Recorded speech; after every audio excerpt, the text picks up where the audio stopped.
Spojený státy s tím posazem sjezdili, Chicago, New York, Jižní Antily, ho, joho, joho. A jazzmeni blednou závistí, joho.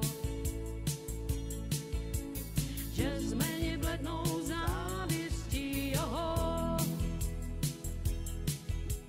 Zdeněk a Jiřina si říkají, dají se na country jazzu nechají, ho, joho, joho,